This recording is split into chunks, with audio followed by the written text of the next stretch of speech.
रायपुर से बड़ी खबर मिल रही है। आज से 2 दिन के दौरे पर प्रदेश बीजेपी प्रभारी डी पुरंदेश्वरी, बीजेपी के राष्ट्रीय सह संगठन मंत्री शिव प्रकाश भी आज रायपुर पहुंचेंगे और शाम को प्रदेश बीजेपी के महामंत्रियों की बैठक होगी। मौजूदा सियासी हालातों और जिलेवार रिपोर्ट पर भी चर्चा होनी है। कल होने वाली विधायकों और सांसदों और कोर ग्रुप की बैठक के एजेंडे भी इसमें तय किए जाएंगे। तो आज से 2 दिन के दौरे पर रहेंगे प्रदेश बीजेपी प्रभारी।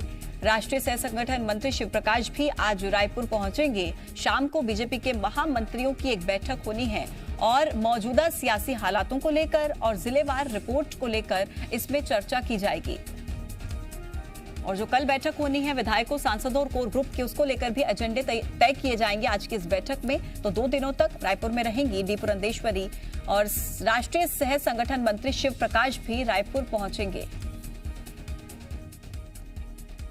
शाम को बीजेपी के महामंत्रियों के साथ चर्चा होनी है जिसमें कई मुद्दों पर चर्चा होगी। फिलहाल सियासी हालात प्रदेश में कैसे चल रहे हैं उसको लेकर भी चर्चा होनी है। ज्यादा जानकारी के साथ जी मीडिया संवाददाता रजनी मेरे साथ जुड़ गए हैं। रजनी, डी पुरंदेश्वरी आज से 2 दिन के दौरे पर आ रही हैं रायपुर, और किस लिहाज से इस दौरे को देखा जाए, कितना महत्वपूर्ण होगा, किन विषयों पर चर्चा हो सकती है? जी देखिए, छत्तीसगढ़ का बजट सत्र जो है वो 7 मार्च से शुरू हो रहा है।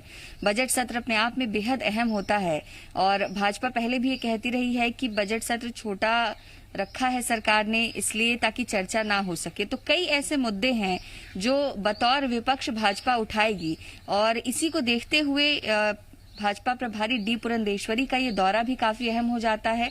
डी पुरंदेश्वरी और सह संगठन महामंत्री शिव प्रकाश आज आ रहे हैं और 2 दिन का जो कार्यक्रम रहेगा उसमें न सिर्फ बजट सत्र को लेकर चर्चा होगी, पदाधिकारियों से चर्चा होगी, बल्कि सबसे ज्यादा फोकस जो है वो मिशन 2023 पर रहेगा। क्योंकि चाहे वो कांग्रेस हो या भाजपा, दोनों ही पार्टियां अब चुनावी मोड में आ चुकी हैं। चुनाव को 2 साल रह गए हैं, ऐसे में दोनों ही पार्टियां जो है वो अपने अपने स्तर पर अब तैयारी शुरू कर रही हैं और डी पुरंदेश्वरी नेताओं से मुलाकात करेंगी। आज तकरीबन 4 बजे वो पहुंचेंगी। 4:30 बजे महामंत्रियों की बैठक रखी गई है। कुशाभाऊ ठाकरे परिसर में बैठक होगी और इस बैठक में इस वक्त प्रदेश की क्या स्थिति है, इसके साथ ही बीते दौरे में जो टास्क पदाधिकारियों को, कार्यकर्ताओं को दिए गए थे उस पर कितना काम किया जा रहा है, आने वाले समय के लिए क्या रणनीति होगी, इन तमाम बातों पर चर्चा होगी। और इसके साथ ही कल कई अहम बैठकें हैं। कल भाजपा के विधायक दल की बैठक है जिसमें डी पुरंदेश्वरी मौजूद रहेंगी। इसके साथ ही कोर ग्रुप की भी बैठक रखी गई है। सांसदों और विधायकों से भी उनकी चर्चा होगी। तो ये तमाम बैठकें जो हैं वो कहीं ना कहीं मिशन 2023 को देखते हुए ही अहम हो जाती हैं। रजनी, अभी कुछ दिन पहले भी हमने देखा कि डी पुरंदेश्वरी दौरे पर रही थी, बैठकें हुई थी, लेकिन विपक्ष की तरफ से भी उस बैठक को लेकर के काफी हमले देखने को मिले थे। लेकिन अब किस लिहाज से देखा जाए, क्योंकि फिर से बैठकों का दौर चलेगा, कल भी विधायकों, सांसदों, कोर ग्रुप की बैठक होनी है और बीजेपी तो अपने इसी समन्वय को लेकर जानी भी जाती है। तो क्या अभी तक कांग्रेस का इस पर कोई रिएक्शन सामने आया है?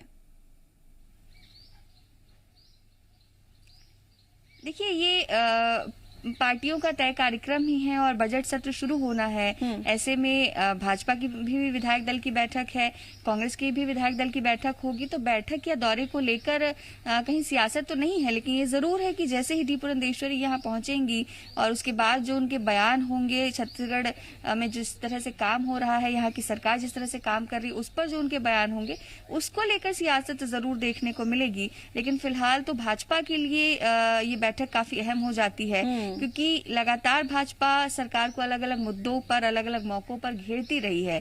तो बजट सत्र के दौरान, चूंकि कम समय है, तो ऐसे में बजट सत्र के दौरान कौन कौन से मुद्दे विधानसभा में उठाए जाने चाहिए, किस तरह से उठाए जाने चाहिए, इसको लेकर खास तौर से चर्चा की जाएगी। बहुत शुक्रिया रजनी अपडेट्स पहुंचाने के लिए। और खबरों में बने रहने के लिए आप हमारे फेसबुक, ट्विटर और इंस्टाग्राम पेज को फॉलो कर सकते हैं। लेटेस्ट अपडेट के लिए आप हमारे यूट्यूब पेज को सब्सक्राइब भी कर सकते हैं और हाँ, बेल आइकन पर क्लिक करना न भूलें।